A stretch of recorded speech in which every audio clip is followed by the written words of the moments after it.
Hi guys, so today we're going to be talking about the extension of the state of emergency in Montego Bay, and the article says the House of Representatives on Tuesday voted to extend the state of emergency in St. James for an additional 3 months until August 2nd.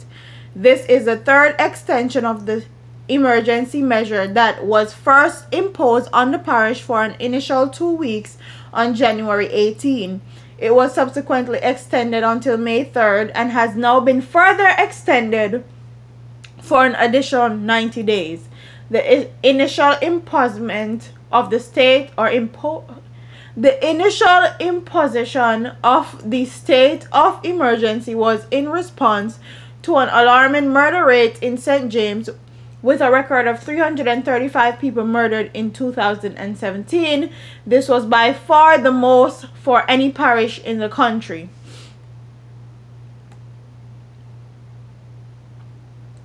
The extension, which was in doubt when the parliamentary opposition again signaled earlier this month that it would not support such extensions indefinitely, received full bipartisan support.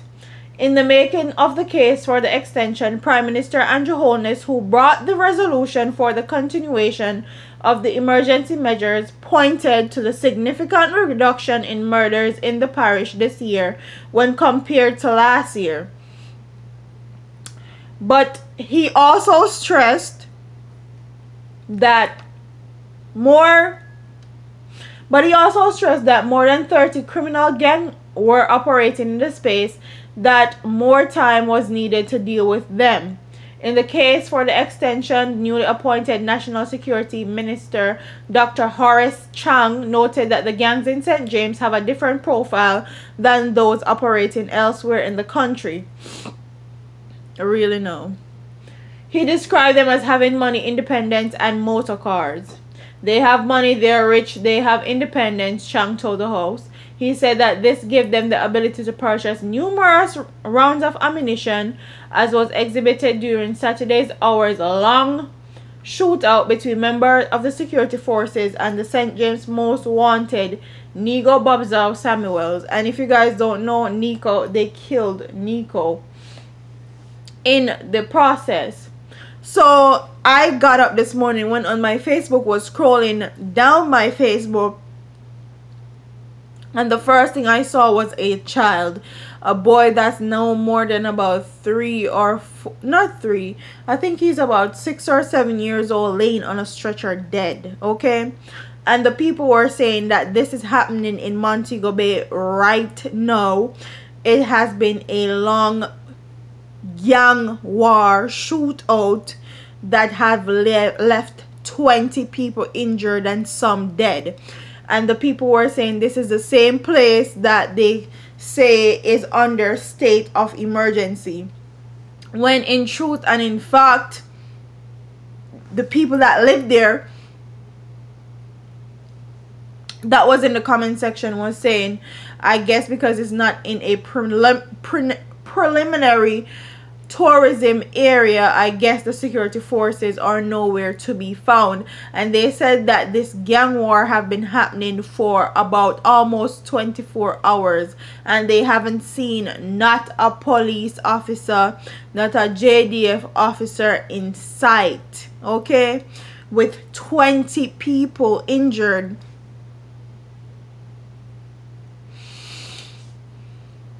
And some even dead. So if this is happening in Montego Bay and none of these news articles or newspapers or nowhere on TVJ or CVM, I don't see them reporting this, imagine what is really happening in Montego Bay. They're quick to boast about the 70% reduction in crime in Montego Bay, but we're going off what the government are putting out there in the media. And when we take a stock, not only were the JDF officers that were supposed to be stationed in Montego Bay weren't doing their jobs, they were also putting people's life at risk. We have gotten numerous stories from people in Montego Bay that said they're supposed to have roadblocks and barricade off specific areas, and none of that is happening. They literally barricade off the specific areas with the cones, and then they leave and go about their business, because the state of emergency have been extended for 3 times. And I'm sure a lot of these JDF officers are tired and they're ready to go home and they're ready to be with their family and all that, but you still have a job to do. Excuse me, I'm very pregnant and very tired, but they have a job to do, and that doesn't give them the right to just not do their job. I know they've been there for a long time, I know they've been getting extensions, but they need to do their jobs. And quite honestly, we're just going off what the media is telling us, that it's 70% reduction rate. We don't know for sure if it's actually 70%, because they can rig up anything that they want and throw it in the media and people run with it, because Jamaican people don't like to think outside the box.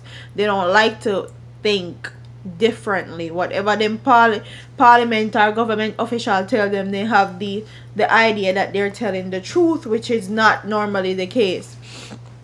So they extended the state of emergency again, and I still haven't heard Mr. Andrew Holness said anything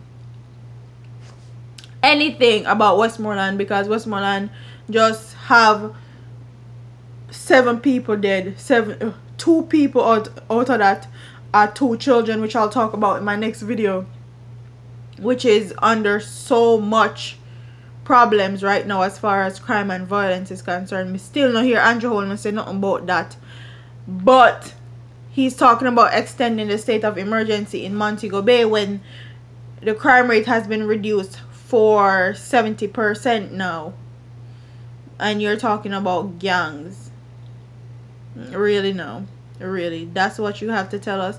That's why you're extending the state of emergency in Montego Bay? I think they're trying to protect their money and protect themselves and save face for the public, but that's neither here nor there.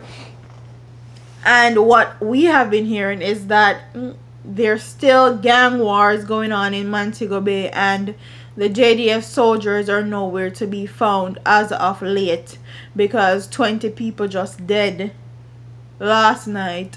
20 people injured and some died last night, including children. Cause me see the little boy upon the stretcher and my heart drop. My heart literally sink when me see it. And nobody has been saying anything about it, which is crazy to me. And none of these media outlets have been putting it in the media, so that goes to show they want a certain narrative out there, and that's what they are pushing, because I don't see any news site, news article, none of them putting out what is on social media right now. And you can go look it up for yourself. It's on the Republic of Montego Bay official Facebook page on Facebook and Instagram, and you can see that little boy on a stretcher, spread out, look dead, body lifeless. Okay, so they're extending the state of emergency, but gang war still they happen in Montego Bay, and people still they left, right and center. So I want my audience to tell me what you guys think about that. Do you think they're pushing that narrative off? Okay, we have a 70% reduction rate because they want to protect their tourism dollar, and they don't really care what happens in the outskirts of those areas. If these gang members and gang affiliates want to kill off themselves and other people, that's exactly what they're going to allow to happen. Or do you think that it's something that happened quick, fast, and they're trying to handle it in the best way possible and not put it in the media so it can scare people from coming to Montego Bay and all of that? Because you guys know that Canada and England and the US issued an advisory for their people for Jamaica, warning them to be careful when they go to Jamaica. Do you think that they're trying to just keep all of this information out of the public and do what they can with boots on the ground? Or do you think they're just protecting their dollars and they really don't care about Jamaican people and what's happening in the ghetto, in the city areas, because they have their own agenda?